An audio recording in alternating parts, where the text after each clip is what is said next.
When Captain Elysia Collins gripped the controls of her F-16 Fighting Falcon that Tuesday morning, she had no idea that her greatest fear would become her greatest triumph. The same woman who requested ground assignments to avoid turbulence would soon pilot a crippled fighter jet through a Category 4 hurricane with only one functioning engine and save the lives of an entire coastal city in the process. The morning briefing at RAF Northolt began at 0530 sharp, but Captain Elysia Collins had been awake since 3. She stood at the edge of the pilot-ready room, watching the sun cast golden light across the English countryside through floor-to-ceiling windows, her hands wrapped around a cup of tea that had grown cold 20 minutes ago. The base hummed with its typical pre-dawn energy ground crews conducting final checks, mechanics fine-tuning engines, and the distant roar of early training flights taking off into the crisp October air. Elysia had been stationed here for 14 months, and despite her exemplary flight scores and technical knowledge, every morning brought the same gnawing anxiety. At 26, she stood 5'6", with the sharp green eyes and determined jawline that had earned her respect throughout flight school. Her colleagues called her Cambridge behind her back, a reference to her dual degrees in aeronautical engineering and meteorology from the prestigious university. She was the kind of pilot who could calculate wind shear coefficients in her head and diagnose engine problems by sound alone. But when it came to actual flight missions, especially those involving rough weather, she consistently found herself grounded. The briefing room buzzed with anticipation as she slipped inside. Weather charts covered every available surface, satellite imagery showing pressure systems across the North Atlantic, and flight path projections mapped in precise detail. Wing Commander James Morrison stood at the front, his weathered face serious as he addressed the assembled pilots. Elysia found her usual spot near the middle, her tablet ready, though she already suspected what was coming. Today's escort mission is codenamed Shepherd, Morrison announced, his voice carrying the authority of 20 years in the Royal Air Force. We've got a high-priority diplomatic transport requiring fighter escort through some challenging weather systems. The route takes us directly through a developing storm front over the North Sea. Elysia's pen stopped moving across her notepad. As Morrison began assigning aircraft and pilots, she felt the familiar tightness in her chest. The fear that had plagued her since her first solo flight, an irrational terror of turbulence that seemed to contradict everything else about her capabilities. Reynolds, you're flight leader in Falcon 1. Patterson, you're his wingman in Falcon 2. Morrison, you'll take Falcon 3 for backup escort. The names continued, each assignment a small reminder of her limitations. She'd outscored most of these pilots in simulation training, could navigate complex flight patterns better than anyone in the squadron, and had more advanced degrees than the rest of them combined. But when real missions came up, especially those involving challenging weather, she was consistently assigned to ground support or administrative duties. Collins, Morrison's voice cut through her thoughts. You're on weather monitoring and communication relay. I need you coordinating with meteorology and maintaining contact with the escort formation. Weather monitoring, again. Elysia nodded curtly, her jaw tightening almost imperceptibly. Around her, the selected pilots exchanged confident grins and began discussing formation strategies. She might as well have been invisible. As the briefing dispersed, she caught fragments of conversation that made her stomach churn. Good thing Collins isn't flying with us, she heard Flight Lieutenant Reynolds mutter to Patterson. Last thing we need is someone freezing up when we hit rough air. She's brilliant on the ground, Patterson replied diplomatically. But there's a difference between knowing weather theory and handling it at Mach 1.2 in a fighter jet. Elysia pretended not to hear, but the words stung. She'd heard variations of this conversation dozens of times. Too theoretical, too cautious, too afraid of a little turbulence. It didn't matter that she could predict weather patterns with uncanny accuracy. or that her technical knowledge had prevented several mechanical failures during routine flights. When it came to the dangerous missions, the ones that tested a pilot's nerve under pressure, she was always deemed unsuitable. The worst part was that she understood their reasoning. Her fear of turbulence was real and visible. During her last training flight through moderate turbulence, she'd gripped the controls so tightly that her knuckles went white, and her breathing had become shallow and rapid. The flight instructor had recommended additional psychological training before clearing her for rough weather operations.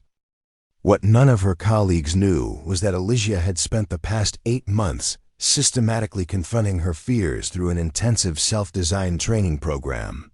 Every night after her official duties ended, she used the base's advanced flight simulators to practice flying. Through increasingly severe weather conditions, the simulator bay was typically empty after 2,200 hours, which gave her privacy to work through scenarios that would have been impossible to practice in actual aircraft. She programmed extreme turbulence situations, Category 3 hurricanes, severe thunderstorms, wind shear events that would challenge even the most experienced pilots. Night after night, she forced herself to experience the virtual sensation of aircraft instability until her hands stopped shaking and her breathing remained steady. Hidden beneath her regulation flight gear was a detailed meteorological journal she'd been maintaining for over a year. Every storm system that passed through European airspace, every unusual weather pattern, every atmospheric disturbance, she documented it all, studying the relationships between pressure differentials, wind patterns, and aircraft performance. Nobody had asked her to do this research. Nobody knew she was doing it, but Elysia had learned that the only way to overcome fear was through understanding and preparation. She couldn't control her emotional response to turbulence, but she could control how well prepared she was to handle it. Her academic background gave her advantages that pure flight experience couldn't match. While other pilots relied on instinct and training to navigate rough weather, Elysia could predict atmospheric behavior with scientific precision. She understood the physics of air movement, the mathematical relationships between altitude and pressure variance, the way different aircraft systems responded to specific types of turbulence. The flight simulator had become her secret laboratory. She'd programmed scenarios based on historical weather data, recreating famous storms that had challenged military and civilian pilots for decades. The 1991 perfect storm, Hurricane Andrew's atmospheric chaos, the unexpected turbulence that had brought down several aircraft over the years. Each simulation taught her something new about managing fear under pressure. She developed breathing techniques that kept her heart rate stable during violent aircraft movement. She practiced communication protocols that remained clear and professional even when her aircraft was being tossed around like a toy. More importantly, she was learning to differentiate between dangerous turbulence that required immediate action and normal atmospheric disturbance that simply felt frightening.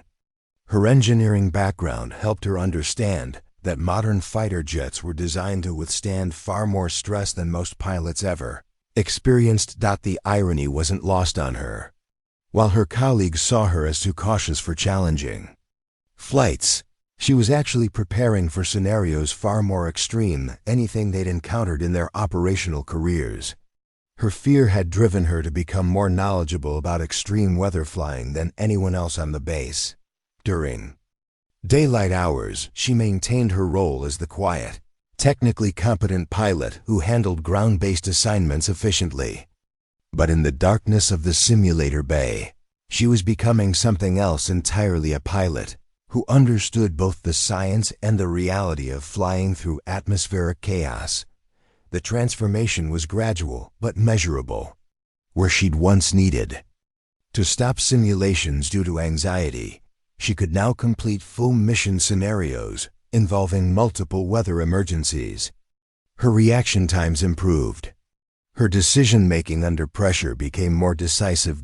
As she walked toward the meteorology Stationed to begin her essay, what none of her colleagues knew was that Elysia had spent the past 8 months systematically confronting her fears through an intensive self-designed training program. Every night after her official duties ended, she used the base's advanced flight simulators to practice flying through increasingly severe weather conditions. The simulator bay was typically empty after 2,200 hours, which gave her privacy to work through scenarios that would have been impossible to practice in actual aircraft. She programmed extreme turbulence situations, Category 3 hurricanes, severe thunderstorms, wind shear events that would challenge even the most experienced pilots.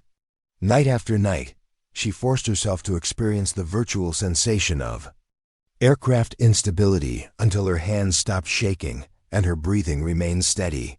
Hidden beneath her regulation flight gear was a detailed meteorological journal she'd been maintaining for over a year. Every storm system that passed through European airspace, every unusual weather pattern, every atmospheric disturbance, she documented it all, studying the relationships between pressure differentials, wind patterns, and aircraft performance. Nobody had asked her to do this research. Nobody knew she was doing it, but Elysia had learned that the only way to overcome fear was through understanding and preparation. She couldn't control her emotional response to turbulence, but she could control how well prepared she was to handle it. Her academic background gave her advantages that pure flight experience couldn't match. While other pilots relied on instinct and training to navigate rough weather, Elysia could predict atmospheric behavior with scientific precision. She understood the physics of air movement, the mathematical relationships between altitude and pressure variance, the way different aircraft systems responded to specific types of turbulence. The flight simulator had become her secret laboratory. She'd programmed scenarios based on historical weather data, recreating famous storms that had challenged military and civilian pilots for decades. The 1991 perfect storm, Hurricane Andrew's atmospheric chaos, the unexpected turbulence that had brought down several aircraft over the years. Each simulation taught her something new about managing fear under pressure. She developed breathing techniques that kept her heart rate stable during violent aircraft movement. She practiced communication protocols that remained clear and professional even when her aircraft was being tossed around like a toy. More importantly, she was learning to differentiate between dangerous turbulence that required immediate action and normal atmospheric disturbance that simply felt frightening. Her engineering background helped her understand that modern fighter jets were designed to withstand far more stress than most pilots ever experienced. The irony wasn't lost on her. While her colleagues saw her as too cautious for challenging flights, she was actually preparing for scenarios far more extreme than anything they'd encountered in their operational careers. Her fear had driven her to become more knowledgeable about extreme weather flying than anyone else on the base. During daylight hours, she maintained her role as the quiet, technically competent pilot who handled ground-based assignments efficiently. But in the darkness of the simulator bay, she was becoming something else entirely: a pilot who understood both the science and the reality of flying through atmospheric chaos. The transformation was gradual but measurable. Where she'd once needed to stop simulations due to anxiety, she could now complete full mission scenarios involving multiple weather emergencies. Her reaction times improved. Her decision-making under pressure became more decisive. As she walked toward the meteorology station to begin her assigned weather monitoring duties, Elysia reflected on the countless hours she'd spent preparing for an opportunity that might never come. Her colleagues saw her as the pilot who was afraid of rough weather. What they couldn't see was that she was becoming the pilot who understood rough weather better than anyone else. She settled into her monitoring station and began coordinating with the Met Office, tracking the storm system that the escort mission would encounter. The developing low-pressure system showed signs of rapid intensification, exactly the kind of weather pattern she'd studied extensively in her private training sessions. Preparing and narrating this story took us a lot of time. So if you are enjoying it, subscribe to our channel. It means a lot to us. Now back to the story.net weather monitoring duties. Elysia reflected on the countless hours she'd spent preparing for an opportunity that might never come. Her colleagues saw her as the pilot who was afraid of rough weather. What they couldn't see was that she was becoming the pilot who understood rough weather better than anyone else. She settled into her monitoring station and began coordinating with the Met Office, tracking the storm system that the escort mission would encounter. The developing low-pressure system showed signs of rapid intensification, exactly the kind of weather pattern she'd studied extensively in her private training sessions. Preparing and narrating this story took us a lot of time, so if you are enjoying it, subscribe to our channel. It means a lot to us. Now back to the story. 3 weeks had passed since the successful completion of Operation Shepherd, and the atmosphere around RAF Northolt had begun to shift in ways that made Elysia increasingly uncomfortable. What started as professional acknowledgement of her weather predictions had gradually morphed into something more sinister: suspicion about her motivations and capabilities. It began during a routine squadron debrief when Squadron Leader Davis made an offhand comment about her extensive weather research. Collins spends more time studying atmospheric data than most meteorologists, he'd said, tapping his pen against the conference table. Makes you wonder why someone in ground support needs to know so much about flight-level weather patterns. The comment hung in the air like smoke from jet exhaust. Elysia had felt every pair of eyes in the room turn toward her, measuring, evaluating, questioning. Her dedication to understanding weather systems, something that made her invaluable during mission planning, was suddenly being viewed through a lens of doubt. Maybe she's just thorough, Flight Lieutenant Chun had offered diplomatically, but even her defense carried an undertone of uncertainty. Over the following days, Elysia noticed subtle changes in how her colleagues interacted with her. Her weather briefings were questioned more thoroughly than before, not because they were inaccurate, but because the depth of her knowledge seemed inappropriate for her official role. During physical training sessions, she caught sideways glances when she outperformed expectations on endurance tests, as if her fitness preparation was somehow suspicious. The breaking point came during a squadron meeting about flight readiness protocols. Elysia sat in her usual position, taking notes on new weather assessment procedures, when she heard her name mentioned in a hushed conversation 2 rows ahead. I'm just saying, Collins spends an awful lot of time in the simulator bay. After hours, Pilot Officer Brooks was whispering to his seatmate. Security logs show her accessing the systems almost every night. That's not normal behavior for someone on weather monitoring duty. What's that supposed to mean? The other pilot replied. Maybe nothing, but she's constantly asking about aircraft performance in extreme conditions, emergency procedures, stuff that's way outside her current assignment. Makes you wonder if she's got some kind of agenda we don't know about. Elysia's pen stopped moving. She stared at the back of Brooks's head, feeling heat rise in her cheeks. Her late-night simulator sessions, the private training that was helping her overcome her deepest fears, were being twisted into something questionable. Her preparation was being interpreted as ambition gone wrong.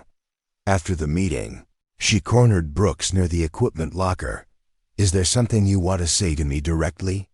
She asked, her voice steady despite the anger building inside. Her Brooks looked uncomfortable, glancing around to make sure they weren't overheard.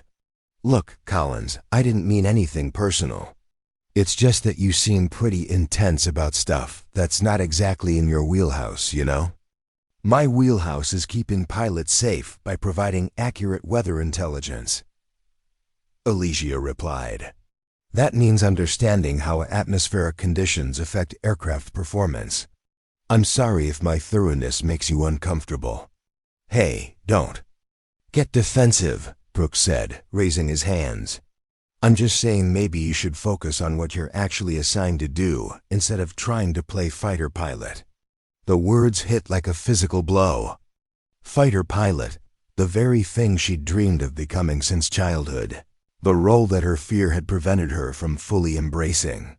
Brooks had identified her deepest vulnerability and used it as a weapon. She walked away without another word. But the damage was done. Over the following days, she noticed more changes. Her requests for additional meteorological data were delayed. Her suggestions during briefings were met with polite but dismissive nods. Even her friendship with Lieutenant Sarah Murphy, one of the few other women in the squadron, seemed to be cooling. The isolation deepened when Wing Commander Morrison called her into his office for what he termed a career development discussion. Elysia sat across from his desk, her service record spread out between them like evidence in a court-martial. "Collins, you're technically proficient," Morrison began, his fingers drumming against the desktop.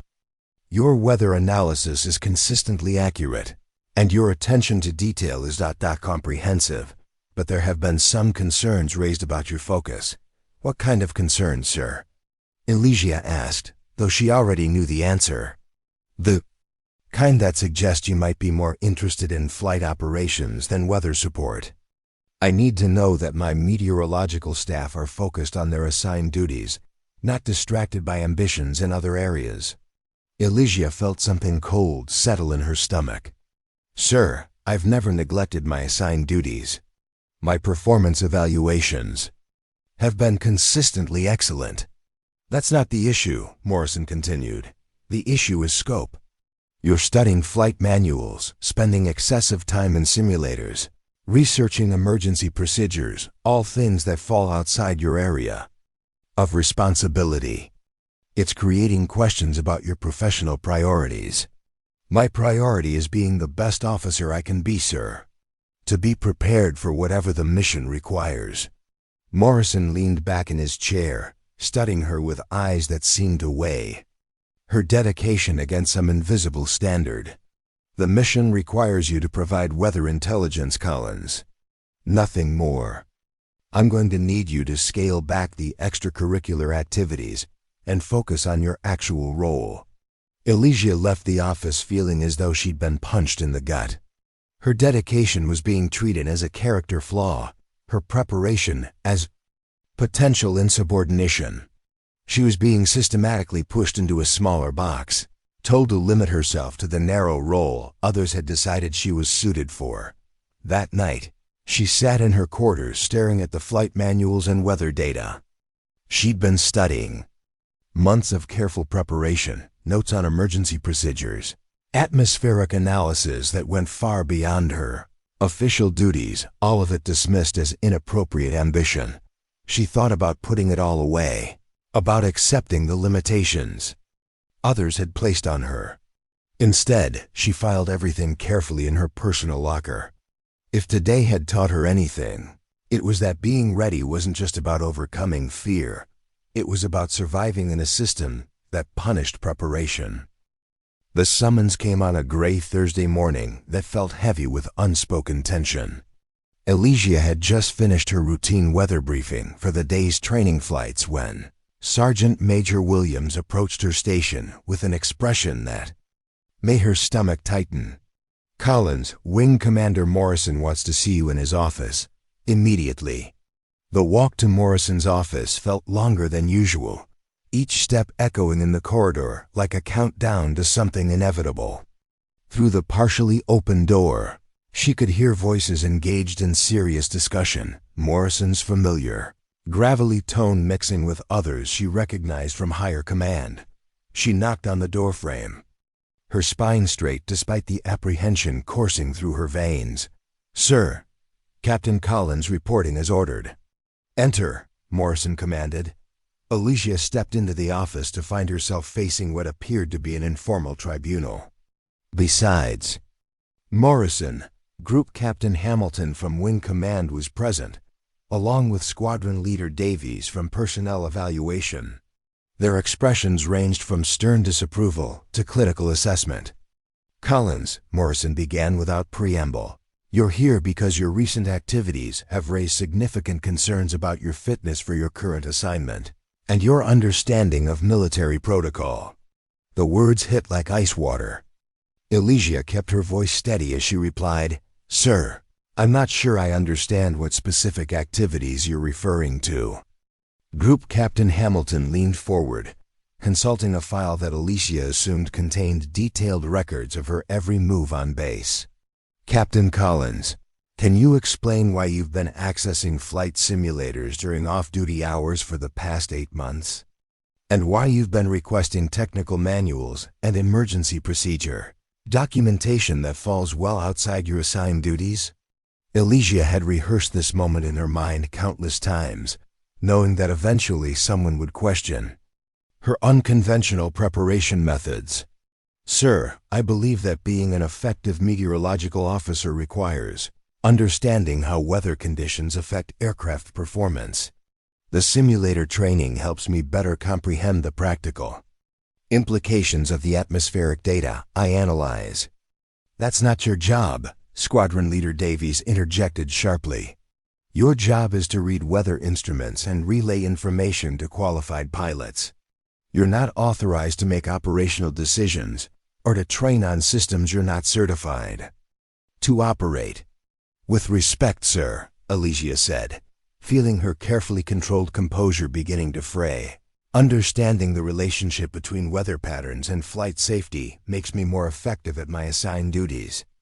I've never operated equipment I wasn't authorized to use or made operational decisions outside my authority." Morrison's voice carried a dangerous quiet as he spoke. "Collins, we've reviewed the security logs. You've spent over 300 hours in the simulator bay during off-duty time. You've requested and received technical documentation on emergency procedures, extreme weather protocols, and aircraft performance under stress conditions. This level of interest in operational matters is inappropriate for a meteorological officer." The room fell silent except for the distant sound of aircraft engines outside. Elysia realized she was at a crossroads that would define her entire military career. She could apologize, promise to limit herself to weather data and routine reports, and probably salvage her current position. Or she could defend her right to be more than what others expected her to be. "Sir," she said quietly, "I became a Royal Air Force officer because I wanted to serve my country and protect the lives of fellow service members. If being thoroughly prepared for that service is considered inappropriate, then I respectfully disagree with that assessment." Hamilton's expression hardened. "Captain Collins, this isn't about preparation. It's about staying within your assigned role and respecting the chain of command. Every officer has specific duties and qualifications. When you exceed those boundaries without authorization, it suggests either poor judgment or unsuitable ambition. Or it suggests someone who takes their responsibilities seriously enough to be ready for any situation that might arise." "Elysia," replied, her voice gaining strength despite the career suicide she might be committing. Davies leaned forward aggressively. "Ready for what situation, Captain? You're a meteorological officer, not a pilot. You're not trained for combat operations, emergency situations, or aircraft command. Your fear of turbulence alone disqualifies you from the kind of operational roles you seem to be preparing for." The mention of her fear felt like a physical slap. Her greatest weakness, the limitation that had defined her career, was being used to justify keeping her in a box she'd spent months trying to escape. Morrison stood up, signaling the end of the discussion. "Collins, effective immediately, you're restricted from accessing simulator equipment during off-duty hours. Your requests for technical documentation outside your assigned duties will be denied. You will focus exclusively on meteorological analysis and weather reporting." He paused, letting the weight of his words settle. "Furthermore, any future activities that suggest you're operating outside your assigned role will result in formal disciplinary action and possible reassignment to a position where your enthusiasm can be more appropriately channeled." Elysia stood at attention, feeling the walls of her carefully constructed preparation closing in around her. "Sir, I understand. The restrictions. May I ask what prompted this level of concern about my professional development activities?" "You may not," Morrison replied curtly. "You're dismissed, Captain. I suggest you spend some time reflecting on the importance of knowing your place in this organization." As Elysia walked back to her station, she passed colleagues who seemed to avoid eye contact, as if her official reprimand was somehow contagious. The message was clear: stay in your lane, accept your limitations, and don't aspire to anything beyond what others believe you're capable of achieving. She sat down at her weather monitoring station and stared at the atmospheric data streaming across her screens. Outside, fighter jets were taking off for training exercises that she would never be allowed to participate in, flown by pilots who would never have to justify their preparation or defend their dedication. That evening, she carefully packed away her flight manuals and emergency procedure notes, knowing that her unauthorized education had officially ended. But as she locked away the physical materials, she realized that the knowledge itself couldn't be confiscated. 8 months of intensive preparation had transformed her understanding of flight operations, weather interaction, and emergency procedures.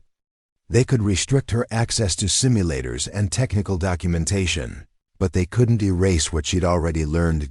As she prepared for sleep, Elysia wondered if her career would be defined by this moment, the day she was officially told to stop trying to be more than what others expected.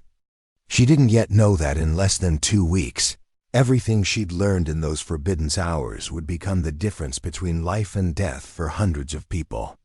"Collins, Wing Commander Morrison wants to see you in his office, immediately." The walk to Morrison's office felt longer than usual, each step echoing in the corridor like a countdown to something inevitable. Through the partially open door, she could hear voices engaged in serious discussion, Morrison's familiar, gravelly tone mixing with others she recognized from higher command. She knocked on the doorframe, her spine straight despite the apprehension coursing through her veins.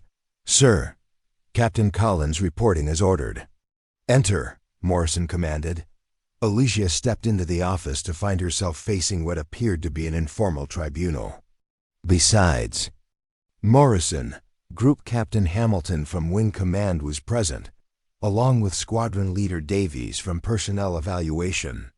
Their expressions ranged from stern disapproval to critical assessment. "Collins," Morrison began without preamble, "you're here because your recent activities have raised significant concerns about your fitness for your current assignment and your understanding of military protocol." The words hit like ice water. Elysia kept her voice steady as she replied, "Sir, I'm not sure I understand what specific activities you're referring to." Group Captain Hamilton leaned forward, consulting a file that Elysia assumed contained detailed records of her every move on base. "Captain Collins, can you explain why you've been accessing flight simulators during off-duty hours for the past 8 months? And why you've been requesting technical manuals and emergency procedure documentation that falls well outside your assigned duties?" Elysia had rehearsed this moment in her mind countless times, knowing that eventually someone would question her unconventional preparation methods. "Sir, I believe that being an effective meteorological officer requires understanding how weather conditions affect aircraft performance.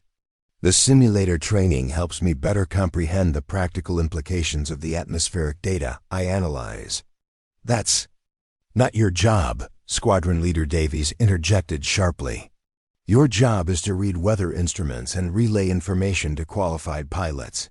You're not authorized to make operational decisions or to train on systems you're not certified to operate." The emergency alert system shattered the routine calm of RAF Northolt at 13:47 hours on what had started as an unremarkable Tuesday afternoon.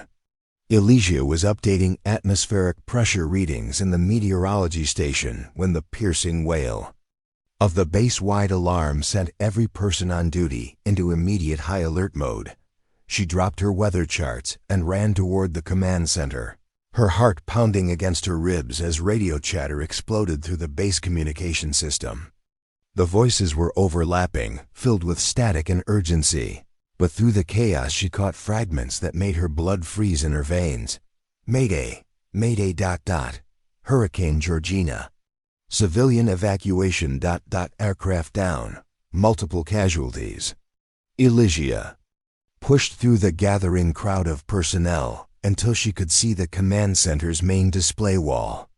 Multiple red indicators blinked across a digital map of the English coastline, showing a weather system that had intensified far beyond all predictions. Hurricane Georgina, which meteorological services had forecast as a Category 2 storm, had exploded into a Category 4 monster in less than 6 hours. Wing Commander Morrison stood at the center of the controlled chaos, his face grim as he coordinated emergency response operations. Multiple civilian aircraft had been caught in the storm's unexpected intensification, and coastal evacuation efforts were being hampered by the deteriorating conditions. "Patterson, take your flight and attempt visual confirmation of the crash sites," Morrison commanded through his headset. "Rodriguez, coordinate with Coastal Rescue Services. We need exact locations for all downed aircraft." Elysia watched the satellite meteorological feed with growing alarm. The storm system displayed characteristics she'd studied extensively during her Forbidden's late-night research sessions: rapid pressure drops, rotating wind patterns, and atmospheric instability that created extreme turbulence conditions. She recognized the specific signature of what meteorologists called a bomb cyclone, a weather event so violent that it could tear aircraft apart. "Sir," came Patterson's voice through the radio, heavy with static and strain. "Visibility is 0. Wind shear is too severe for safe approach. We can't get close enough to the crash sites for visual confirmation." Morrison's jaw tightened as he studied the weather data streaming across multiple screens. "What about instrument approach? Can you navigate by radar?" "Negative, sir. The atmospheric interference is scrambling our navigation systems. We're getting ghost readings and instrument failures. This storm is unlike anything in our operational experience." Elysia felt a chill of recognition. The specific combination of electromagnetic interference and wind patterns that Patterson was describing matched scenarios she'd simulated dozens of times in her unauthorized training sessions. She'd studied historical data on similar storms and learned to identify the atmospheric signatures that made conventional navigation impossible. More concerning was what she could see developing in the real time: meteorological data that the other officers couldn't interpret. The storm was continuing to intensify, and its projected path would bring the eye wall directly over the coastal evacuation zones within 3 hours. Hundreds of civilians were trapped in the storm's path, and traditional rescue operations were proving impossible. "Sir," Flight Lieutenant Chun's voice crackled through the communication system. "The civilian transport that went down near Blackpool, we've got confirmation of survivors, but they're in critical condition, multiple injuries, and the aircraft broke apart on impact. We need immediate evacuation, but the weather conditions are deteriorating rapidly." Morrison studied the tactical display showing aircraft positions and storm development. "How many survivors?" 43 confirmed, sir, including 12 children from a school group. The aircraft came down in an exposed area with no natural shelter. They won't survive exposure to the full force of the hurricane." The command center fell silent, except for the constant chatter of radio communications and the humming of electronic equipment. Elysia stared at the weather data, calculating wind speeds, pressure differentials, and the narrow window of atmospheric stability that might allow a rescue operation. She stepped forward, her voice clear despite the chaos around her. "Sir, I've analyzed the storm patterns. There's a potential approach vector that could work for extraction." Morrison turned, his expression shifting from intense concentration to barely controlled irritation. Collins, this is not the time for theoretical weather analysis. We need practical solutions from qualified pilots. Sir, this isn't theoretical. Elysia pressed, pointing to the meteorological display. The storm has a spiral structure that creates temporary corridors of reduced turbulence. Based on the pressure readings and wind rotation patterns, there will be a 15-minute window of relative stability starting approximately 40 minutes from now. Relative stability? Squadron Leader Davies interjected with barely concealed skepticism. Collins, we've got sustained winds of over 150 miles per hour and wind shear that's destroying aircraft instruments. There's no such thing as stable flight. Conditions in a Category 4 hurricane. Not stable, Elysia corrected, but navigable if you understand the storm's internal structure. The eye wall creates a spiral pattern with predictable areas of reduced turbulence. A pilot with detailed knowledge of the atmospheric dynamics could potentially navigate through the corridors between the worst wind shear zones. Morrison's voice carried a dangerous edge. Collins, you're a meteorological officer with a documented fear of rough weather. You're not qualified to assess flight operations in extreme conditions, and you're certainly not qualified to suggest that any of my pilots attempt a suicide mission based on your theoretical calculations. The words stung, but Elysia pressed forward. Sir, 43 people are going to die if we don't attempt extraction. The storm will reach full intensity in less than 3 hours. Traditional rescue operations are impossible, but a specialized approach using detailed atmospheric analysis could work. Could work? Davies's voice was sharp with disbelief. Collins, you're talking about flying a fighter jet through the most dangerous weather system we've seen in decades. Even our most experienced pilots wouldn't attempt something that reckless. Elysia looked around the command center at the faces filled with skepticism and dismissal. These were the same colleagues who had questioned her dedication, who had seen her preparation as inappropriate ambition, who had officially restricted her from learning the skills that could now save lives. Sir, she said quietly, I volunteer. For the mission. The command center fell completely silent. Morrison stared at her as if she'd just volunteered to fly to the moon. Around her, she could see expressions ranging from shock to something approaching pity. Collins, Morrison said slowly, you're afraid of turbulence. You've never flown a combat mission, never operated in extreme weather conditions, and you're not certified for emergency rescue operations. What you're suggesting isn't courage, it's a delusional fantasy. The dismissal was total and devastating. Elysia felt the familiar burn of being deemed insufficient, but this time it was different. This time, 43 people were going to die while everyone stood around debating whether she was qualified to save them. Sir, she said, her voice steady despite the adrenaline flooding her system, I have the meteorological knowledge to navigate this storm, and I've trained extensively on emergency procedures. If there's even a chance I could reach those survivors, don't we have an obligation to try? Morrison's expression was final. Absolutely not. I won't authorize a suicide mission flown by an unqualified officer based on weather theory. We wait for the storm to weaken or for alternative rescue resources. As he turned away to coordinate other aspects of the emergency response, Elysia stared at the meteorological data showing Hurricane Georgina's continued intensification.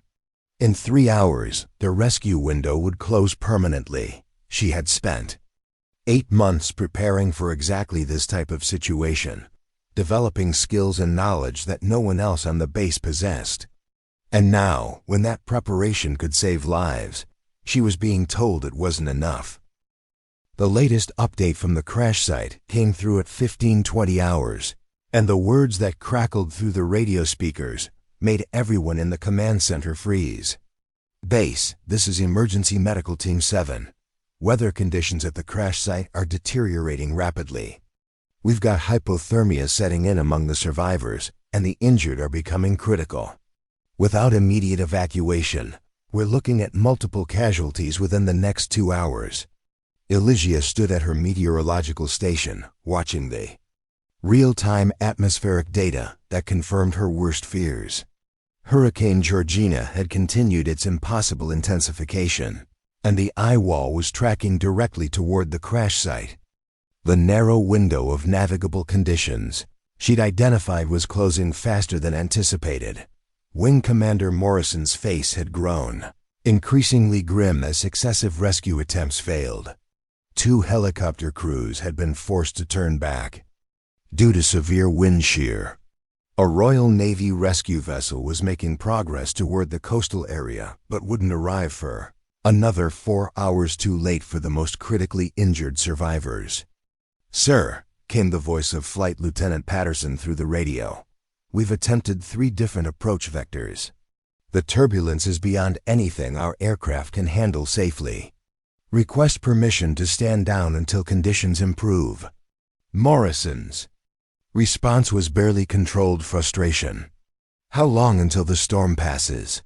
The meteorological officer on duty, Elysia's direct supervisor, consulted his instruments with visible uncertainty. "Sir, based on current tracking, the eye wall will pass over the area in approximately 6 hours, with dangerous conditions persisting for another 8 to 10 hours after that." 14 hours, Morrison said grimly. "Those people don't have 14 hours. Elysia stepped forward, her heart pounding but her voice steady. "Sir, the atmospheric window I identified earlier is still viable for the next 37 minutes. After that, the storm structure will shift and make any rescue attempt impossible until the system moves through completely." Morrison turned to face her, his patience clearly exhausted. "Collins, I've already told you that we're not authorizing experimental rescue missions based on theoretical weather analysis. The risk is unacceptable." "The risk of doing nothing is 43 lives," Elysia replied, pulling up detailed atmospheric charts on her workstation. "Sir, I can show you exactly how the wind patterns create navigable corridors through the storm. This isn't theory, it's documented meteorological science applied to tactical situations." Squadron Leader Davies stepped closer, studying the data she was displaying. "Even if your analysis is correct, Collins, flying through those conditions would require pilot skills and experience that you simply don't possess. You've never flown in combat conditions, never operated under extreme stress, and you're documented. Fear of turbulence makes you unsuitable for this type of mission." "I've overcome that fear," Elysia said quietly, the words carrying more conviction than she'd expected. "The past 8 months of simulator training weren't just academic exercise. They were preparation for exactly this type of situation." Morrison's expression shifted to something approaching anger. "Collins, those simulator sessions were unauthorized use of military equipment. They don't constitute actual flight experience, and they certainly don't qualify you for rescue operations in hurricane conditions." The radio crackled with another update from the crash site. "Base, this is Emergency Medical 7. We've lost contact with 3 of the injured. Exposure is becoming critical factor. Please advise on evacuation timeline." Elysia watched the atmospheric display showing the storm's continued evolution. The pressure readings, wind rotation patterns, and electromagnetic interference signatures all matched scenarios she'd studied and practiced navigating in her forbidden training sessions. She understood this storm in ways that no one else in the room could comprehend. "Sir," she said, her voice carrying a new edge of urgency, "in 28 minutes, there will be a corridor of reduced wind shear that extends from here to the crash site. The turbulence will still be severe, but it will be within the operational limits of an F-16 if flown by someone who understands the atmospheric dynamics." "And you believe you understand those dynamics?" Morrison asked, his tone suggesting he already knew her answer. "I know I do," Elysia replied. "I've studied every aspect of hurricane structure, wind shear navigation, and emergency flight procedures. I've simulated scenarios identical to this situation dozens of times. I'm the only person on this base who's prepared for this specific combination of challenges. Group Captain Hamilton, who had been silent throughout the exchange, finally spoke. Collins, what you're describing sounds like the kind of specialized training that takes years to develop and requires actual flight experience in extreme conditions. You're asking us to risk an aircraft and a pilot based on simulator time and theoretical knowledge. I'm asking you to save 43 lives using the skills and knowledge I've developed specifically for this type of emergency, Elysia replied. The alternative is watching those people die while we wait for conditions that may not improve for another 14 hours. The command center fell silent except for the constant background of radio communications and weather monitoring equipment. Through the windows, Elysia could see the first outer bands of the hurricane beginning to affect the base. With increasing wind and darkening skies, Morrison studied her for a long moment, then shook his head decisively. Collins, I understand your desire to help, but I cannot and will not authorize an untrained officer to attempt a rescue mission in Category 4 hurricane conditions. The risk to aircraft, pilot, and potentially other rescue personnel is unacceptable. What about the risk to the 43 people who are going to die? Elysia asked. That's not a decision for you to make, Morrison replied firmly. We'll continue attempting rescue operations using qualified personnel and approved procedures. You're dismissed, Collins. Return to your meteorological duties and maintain storm tracking for the command center. As Elysia walked back to her station, she felt the weight of institutional limitations settling around her like a straitjacket. 8 months of preparation, skills that could save lives, and knowledge that no one else possessed, all dismissed because she didn't fit their definition of qualified. She sat down at her meteorological workstation and stared at the atmospheric data showing Hurricane Georgina's relentless approach. The navigable corridor she'd identified was still there, clearly visible in the pressure and wind velocity readings. In 25 minutes, it would represent the last chance to reach the crash site before the storm's full fury made any rescue. Attempt impossible. 43 people were counting on someone to prove that preparation and determination could overcome institutional skepticism. Elysia looked at the data one more time, then quietly began gathering her gear. Some decisions couldn't be made in committee. Elysia waited until the command center reached its peak chaos before making her move. The base was consumed with coordinating multiple failed rescue attempts, monitoring the approaching hurricane, and managing the logistics of emergency protocols. In the confusion, one meteorological officer could slip away unnoticed. She made her way to the pilot-ready room through corridors that buzzed with urgent activity. Her heart hammered against her ribs, but her movements remained purposeful and confident. She'd studied the base's security protocols during her months of preparation, timing guard rotations and identifying the brief windows when areas were left unmonitored. The ready room was empty. All available pilots were either attempting rescue operations or on standby for emergency deployment. Elysia quickly changed into flight gear she'd acquired piece by piece over the past months, equipment that officially she had no authorization to possess. The flight suit fit perfectly, purchased quietly through military surplus channels, and modified to her specifications.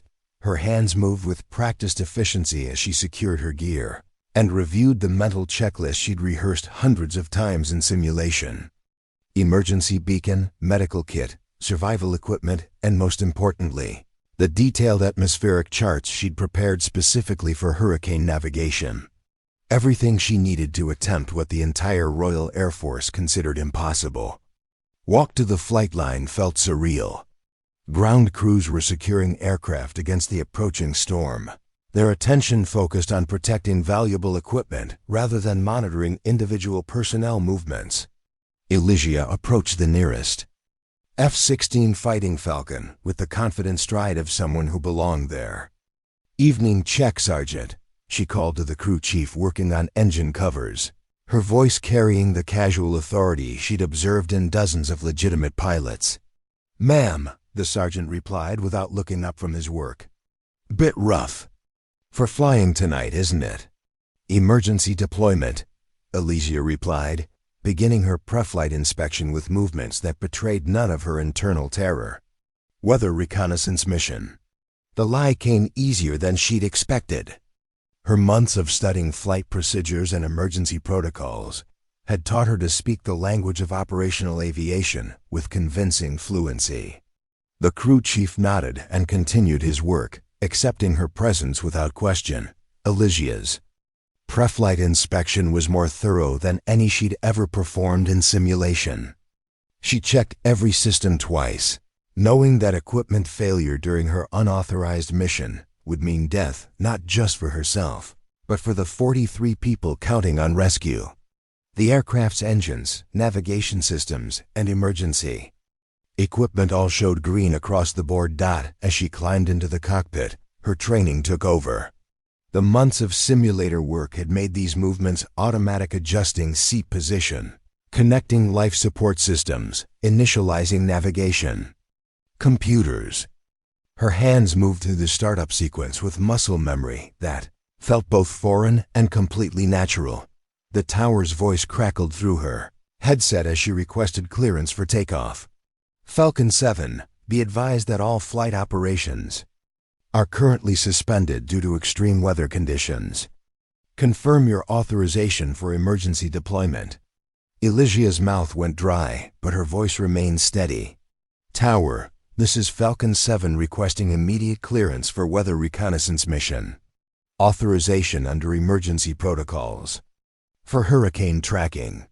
There was a pause that seemed to last forever.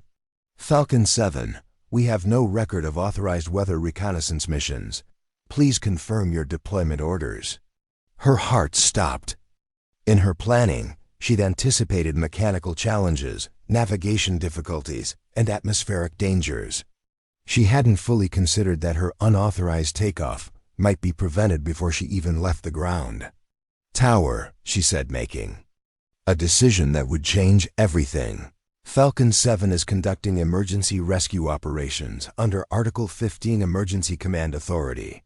Lives are at immediate risk, and I'm the only pilot on base qualified for hurricane penetration. Flight."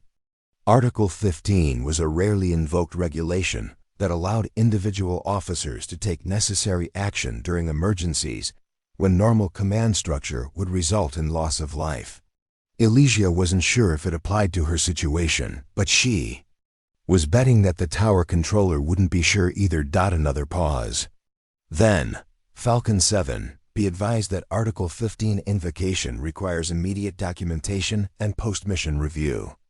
You are cleared for emergency takeoff, but you're flying into conditions that exceed all safety parameters." "Understood, Tower." Falcon 7 rolling. Elysia pushed the throttle forward, feeling 27,000 pounds of sophisticated military aircraft respond to her commands. The F-16 accelerated down the runway with brutal efficiency, and within seconds she was airborne and climbing into the darkening sky that marked Hurricane Georgina's approach. The first taste of rough air hit her aircraft like a physical blow, and Elysia felt her old fears surge back with nauseating intensity. The F-16 bucked and rolled as it encountered the storm's outer bands, and every instinct screamed at her to turn back to the safety of the ground. Instead, she engaged the atmospheric navigation protocol she'd developed during her secret training sessions. Rather than fighting the turbulence, she began to read it, understanding the rhythm of wind shear patterns, the predictable chaos of hurricane structure, the way different altitudes offered varying degrees of stability. Her meteorological training proved invaluable as she interpreted real-time weather data and adjusted her flight path to follow the corridors of reduced turbulence she'd identified from the base. The storm was exactly as violent as she'd predicted, but it was also exactly as navigable as her calculations had suggested. As she flew deeper into Hurricane Georgina, Elysia realized that 8 months of preparation were about to be tested against the most dangerous weather system she'd ever encountered. Her unauthorized flight had crossed the point of no return. Now she had to prove that determination and expertise could overcome institutional limitations. The crash site was still 40 miles away, and the worst of the storm lay directly ahead. The full fury of Hurricane Georgina engulfed Elysia's F-16 like the jaws of some massive atmospheric predator. At 15,000 feet, she encountered wind speeds that turned her sophisticated fighter aircraft into a piece of debris being tossed through a cosmic washing machine. The first massive downdraft slammed her aircraft toward the earth with such violence that her vision grayed at the edges. But instead of panic, Elysia felt something unexpected: recognition. This was the exact scenario she'd simulated dozens of times during her forbidden training sessions. The specific combination of wind shear, electromagnetic interference, and violent air movement matched patterns she'd studied and learned to navigate in virtual reality. Her hands moved across the controls with practiced precision, making constant micro-adjustments to maintain level flight through conditions that would have destroyed most aircraft. The key was understanding that hurricane turbulence wasn't random chaos. It was predictable violence that followed atmospheric laws she'd spent months learning to interpret. "Base, this is Falcon 7, she transmitted through the static-filled radio. "I'm penetrating the storm system and maintaining stable flight. Proceeding to crash site coordinates." The response from RAF Northolt came through broken with interference but unmistakably shocked. "Falcon 7, identify yourself immediately. We have no authorized aircraft in your reported position." Elysia smiled grimly as another massive gust tried to flip her aircraft inverted. "Base, this is Captain Elysia Collins. I'm conducting emergency rescue operations under my own authority. 8A to crash site is 12 minutes. The radio exploded with overlapping voices, Morrison's furious commands to return to base immediately, Hamilton's demands for her current position, and Davies's predictions of imminent disaster. She switched to emergency frequency and continued, flying toward the coordinates that represented 43 lives hanging in the balance. The storm structure became visible on her heads-up display as a massive spiral of destruction centered around an eye wall that stretched from sea level to 30,000 feet. But Elysia could see what the others couldn't: the spaces between the chaos, the corridors of reduced wind shear that her meteorological training had taught her to identify. She adjusted her flight path to follow these atmospheric highways, threading her aircraft between walls of wind that could tear apart anything that wandered into them. The navigation required split-second timing and absolute precision. Every course correction had to be calculated based on real-time atmospheric data and executed with mechanical perfection. At 8,000 feet, she encountered the phenomenon that had destroyed so many aircraft attempting to fly through hurricanes: wind shear so severe that it created opposing forces on different parts of her aircraft simultaneously. The F-16's wings experienced 100-mile-per-hour winds moving in completely different directions, creating stress loads that threatened to tear the aircraft apart. This was where her engineering background proved crucial. Understanding the physics of aerodynamic stress, she made control inputs that worked with the chaotic forces rather than against them. Instead of fighting to maintain level flight, she allowed the aircraft to move with the wind patterns, while making subtle corrections that kept her on course toward the crash site. The electromagnetic interference from the storm played havoc with her navigation systems, creating false readings and phantom targets on her instruments. But Elysia had anticipated this problem and was navigating primarily by dead reckoning and atmospheric analysis. She read the storm like a three-dimensional map, using pressure differentials and wind patterns to maintain her bearing. "Falcon 7. This is Base Commander Morrison," came the angry voice through the static. "You are ordered to abort this unauthorized mission immediately and return to base." You are flying into conditions that will result in aircraft loss and pilot fatality. Elysia keyed her microphone while fighting another violent downdraft. Base. I understand the risks, but 43 people are going to die if I don't reach them in the next 8 minutes. I have the skills and knowledge necessary to complete this mission. Collins, you're going to get yourself killed. Came another voice, Flight Lieutenant Patterson, who had attempted the rescue earlier. Those conditions are beyond human capability to navigate. They're beyond conventional navigation capability, Elysia replied, threading her aircraft between two massive wind shear zones. But they're not beyond the capability of someone who understands hurricane atmospheric dynamics. As she spoke, her aircraft was hit by a wind gust so powerful that it knocked her off course by nearly 2 miles in 3 seconds. Most pilots would have lost control entirely, but Elysia used the momentum to slingshot toward her target coordinates, turning the storm's own violence into forward progress. The crash site appeared on her instruments as a heat signature against the cold background of wind-driven rain. She could see the scattered debris of the civilian aircraft and the emergency shelters that marked where 43 people were waiting for rescue that everyone said was impossible.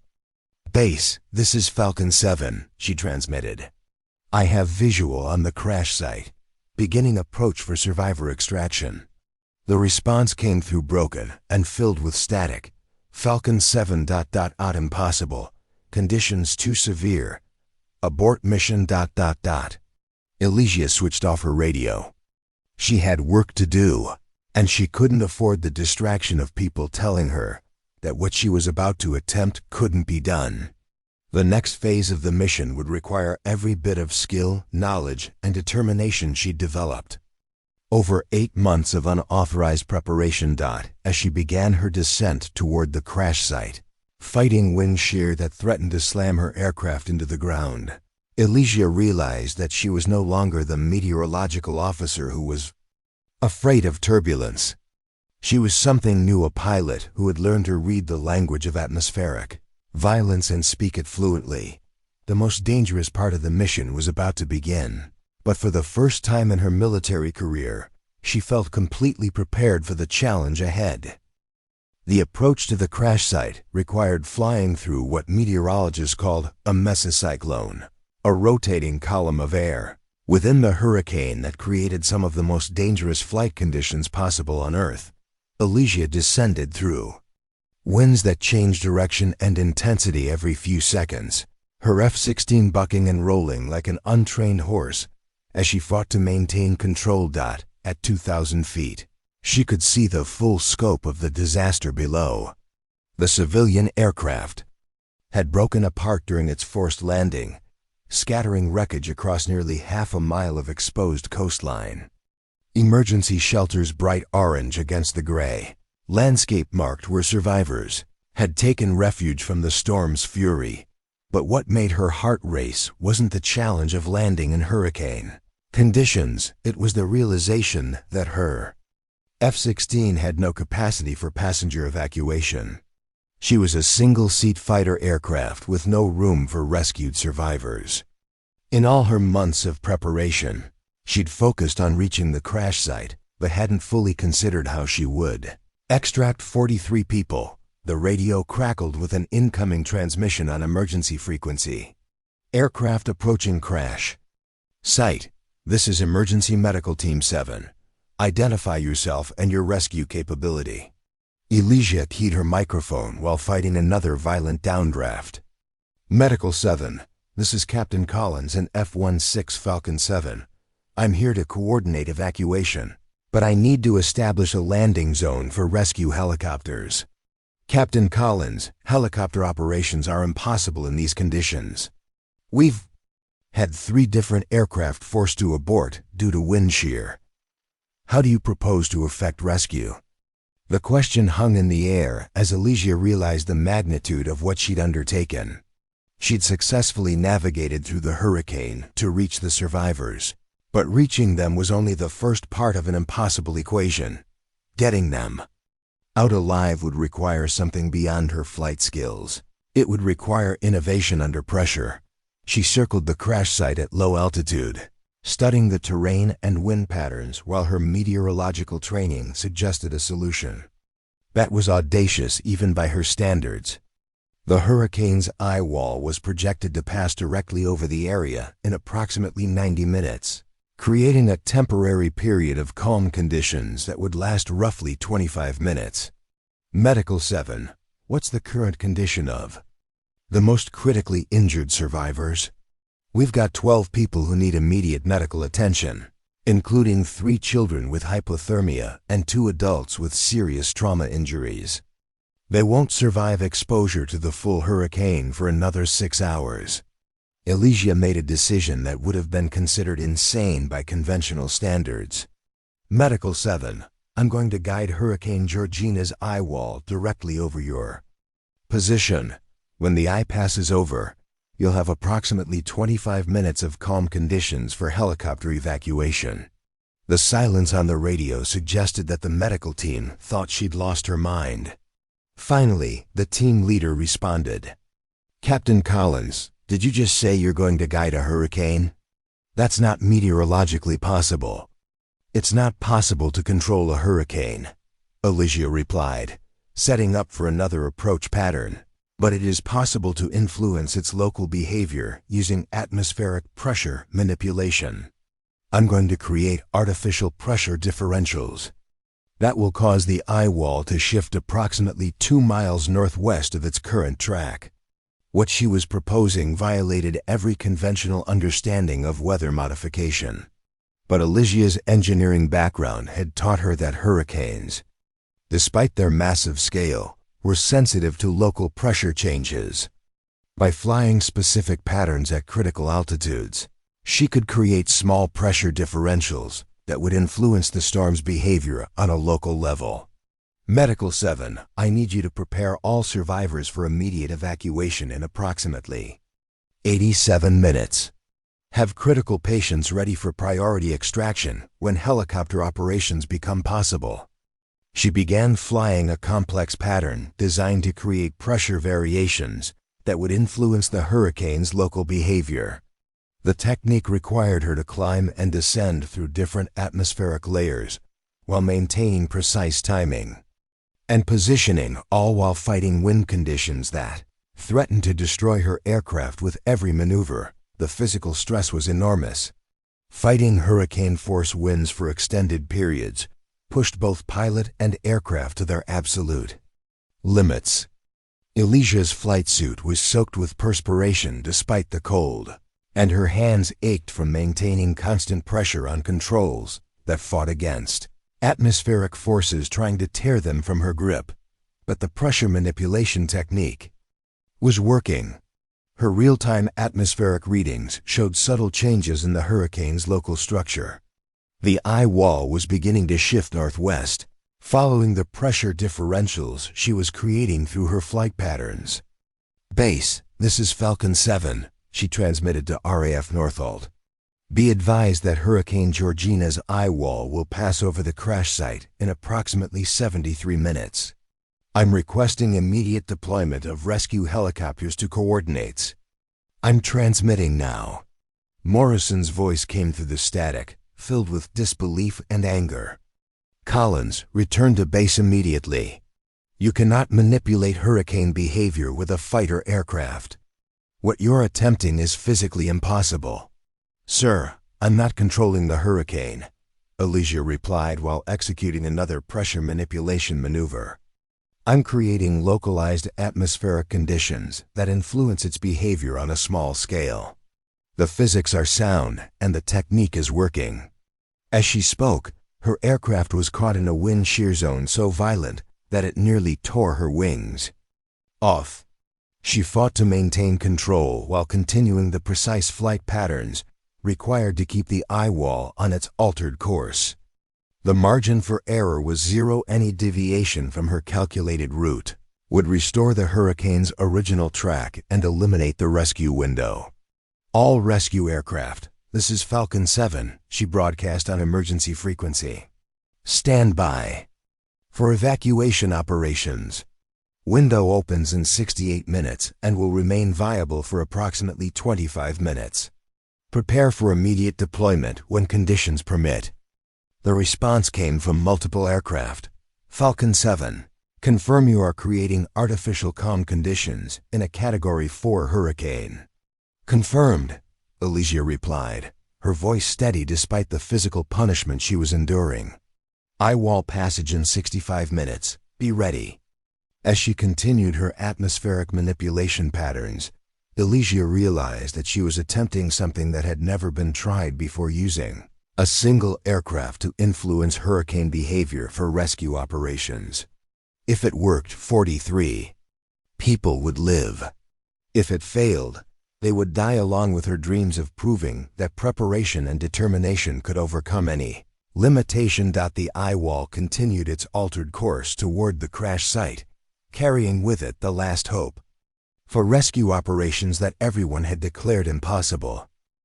The transformation began exactly as Elysia's calculations had predicted. At 16:47 hours, after 93 minutes of flying atmospheric manipulation patterns through hurricane-force winds, Hurricane Georgina's eye wall arrived at the crash site. Like a massive curtain being drawn aside to reveal an impossible stage, the change was so dramatic it seemed supernatural. Wind speeds that had sustained at over 150 miles per hour dropped to less than 10 miles per hour within the span of 3 minutes. The torrential rain stopped as if someone had turned off a cosmic faucet. Most remarkably, the sky above the crash site cleared to reveal patches of blue sky surrounded by towering walls of storm clouds that rose like cathedral walls to heights of over 40,000 feet. Medical 7, this is Falcon 7, Elysia transmitted, her voice hoarse from hours of fighting the storm. You now have 23 minutes of calm conditions. Evacuation window is open. The response came immediately, filled with amazement and relief. Falcon 7, conditions here. It's like we're in a different world. Wind is calm, rain has stopped. How did you ... Never mind, rescue helicopters are inbound.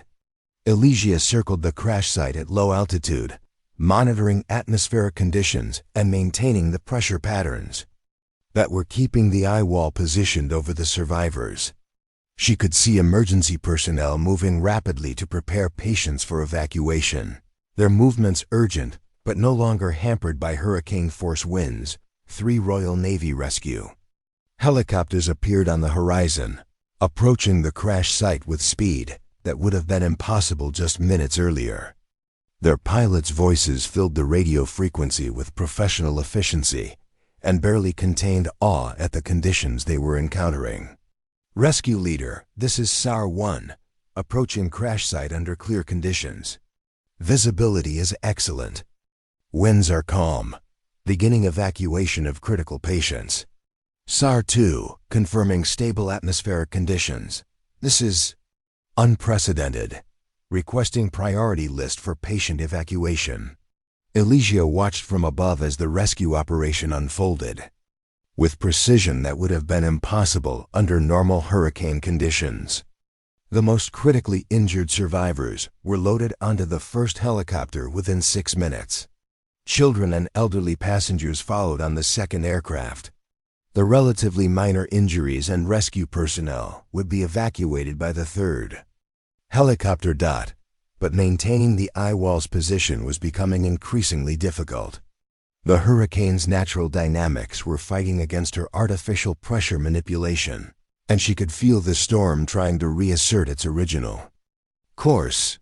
Her aircraft was operating at the edge of its performance envelope, and both pilot and machine were approaching the limits of endurance. All rescue aircraft, be advised that window time remaining is approximately 14 minutes. She transmitted while executing another challenging pressure maintenance pattern. Evacuation must be completed within that time frame. Falcon 7. This is SAR leader, came the reply. We show 37 survivors evacuated successfully. 6 remaining on site, including medical team. ETA for final extraction is 8 minutes. Elysia felt a surge of relief mixed with growing physical exhaustion.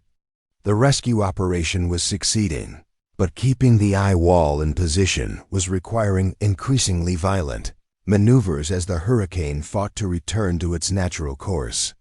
Her flight controls were becoming sluggish, and warning lights were beginning to appear on her instrument panel. At 17:03 hours, disaster struck. A massive wind shear zone that shouldn't have existed within the eye wall caught her aircraft and slammed it toward the ground with brutal force. Elysia fought to maintain control as multiple warning alarms filled the cockpit, indicating engine problems and hydraulic system failures. Falcon 7, this is SAR leader. We see you in distress. Can you maintain position? Elysia's voice remained steady despite the crisis developing in her cockpit. SAR leader, I'm experiencing multiple system failures, but I can maintain eye wall position for another 6 minutes. Complete evacuation immediately. What she didn't tell them was that her aircraft was dying around her. The prolonged stress of flying in hurricane conditions had caused cascading system failures that were making the F-16 increasingly difficult to control. Her hydraulics were failing, one engine was running rough, and her flight controls were becoming unresponsive. Falcon 7, final 6 survivors are aboard. All personnel evacuated successfully. SAR operation complete. The words hit Elysia like a physical blow of relief. 43 people were safe. The impossible rescue had succeeded. Every person who had been written off as lost was now alive and flying toward medical treatment that would save their lives. But her own situation was becoming critical. As the rescue helicopters departed the area, Hurricane Georgina began reasserting its natural course. The eye wall started to collapse, and the protective calm that had made evacuation possible began to deteriorate rapidly. Base, this is Falcon 7, she transmitted, her voice tight with concentration as she fought to control her failing aircraft. Mission accomplished. All survivors evacuated successfully. I am experiencing multiple aircraft emergencies and requesting immediate assistance. Morrison's voice came through the radio, and for the first time since her unauthorized takeoff, it carried concern rather than anger. Falcon 7, we have emergency crew standing by. Can you make it back to base? Elysia looked at her instrument panel, which now resembled a Christmas tree of warning lights and system failure indicators. Her hydraulics were gone, one engine was producing only partial power, and her flight controls were operating on backup systems that could fail at any moment. Base, she replied. I'm going to try. As Hurricane Georgina's eye wall collapsed around her and winds began building back toward hurricane strength, Elysia Collins began the most challenging flight of her life, bringing a crippled F-16 home through the same storm that everyone had said was impossible to penetrate. The girl who had been afraid of turbulence was about to prove that fear could be transformed into something far more powerful than courage, absolute determination to succeed when failure was not an option. 6 months after Hurricane Georgina, Captain Elysia Collins stood in the same briefing room where she had once been dismissed as too afraid of turbulence for operational flying.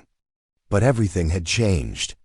The weather charts on the walls now bore her signature analysis methods, and when she spoke about atmospheric conditions, every pilot in the squadron listened with the respect reserved for proven experts. The official inquiry into her unauthorized rescue mission had lasted 3 weeks and involved testimony from meteorological experts, flight safety specialists, and the 43 civilians whose lives she had saved. The conclusion was unprecedented. While her violation of flight protocols was serious, her innovative use of atmospheric manipulation and extreme weather navigation represented advancement in aviation, science that warranted study rather than punishment. The morning briefing for Operation Stormwall will begin in 5 minutes, announced Flight Lieutenant Patterson, who had become one of her strongest supporters after witnessing the rescue mission's success. The squadron gathered around the main tactical display, but now Elysia stood at the front of the room rather than hiding in the back. She wore the distinctive patch of the newly formed Extreme Weather Operations Division, a unit created specifically to develop and implement the atmospheric manipulation techniques she had pioneered during the hurricane rescue. Her official title was Squadron Leader, Special Weather Operations, but her colleagues had started calling her Stormwalker. Today's mission involves providing air support for North Sea oil platform evacuations. Elysia began, her voice carrying the authority that came from having accomplished the impossible. We're tracking a developing weather system that will produce Category 3 conditions within 6 hours.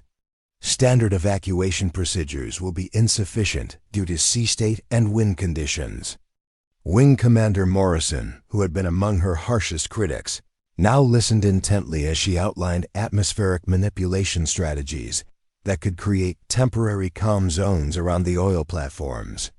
The same man who had once ordered her to stay focused on weather reports was now depending on her revolutionary techniques to save lives.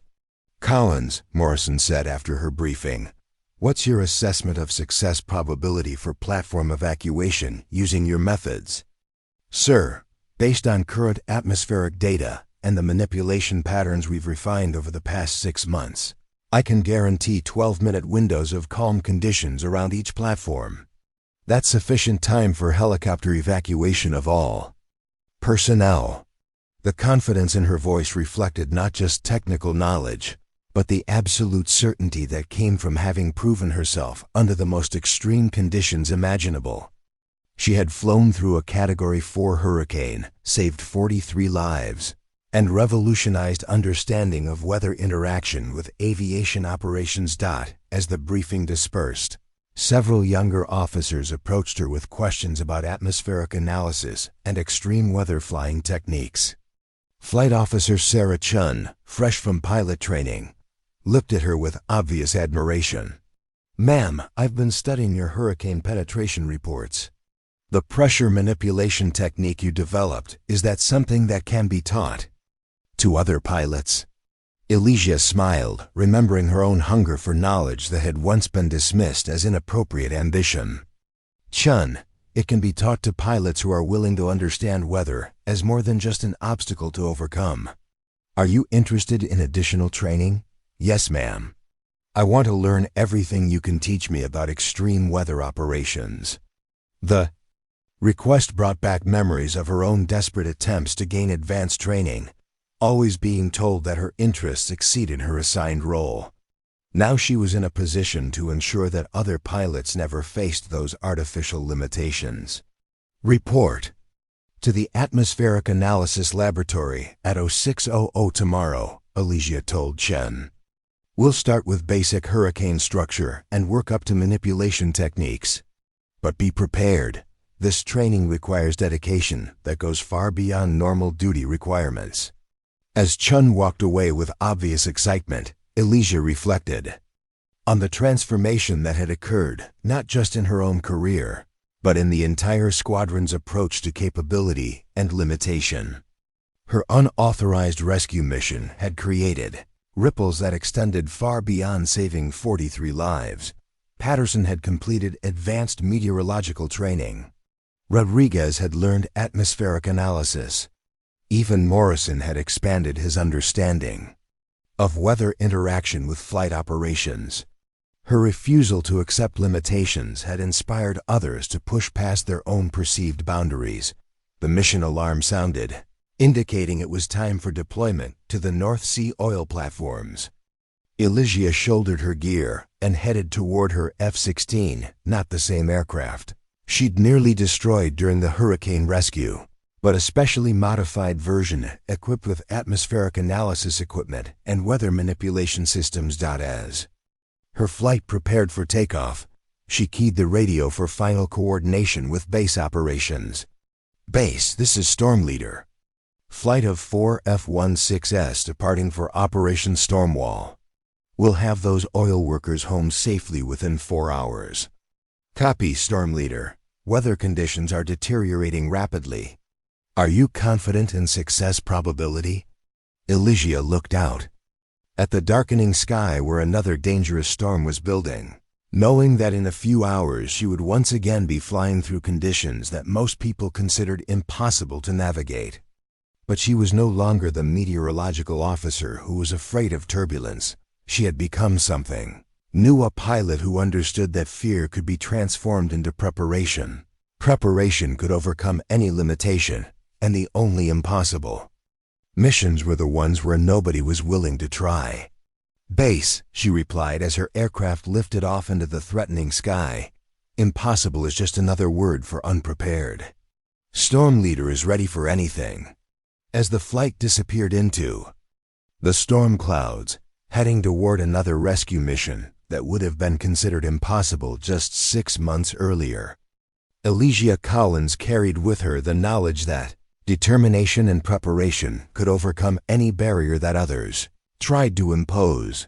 The girl who had once been too afraid of turbulence to fly operational missions had become the pilot who taught others that there were no limitations except the ones we accept for ourselves. Up next, you've got 2 more standout stories right on your screen. If this one hit the mark, you won't want to pass these up. Just click and check them out. And don't forget to subscribe and turn on the notification bell so you don't miss any upload from us.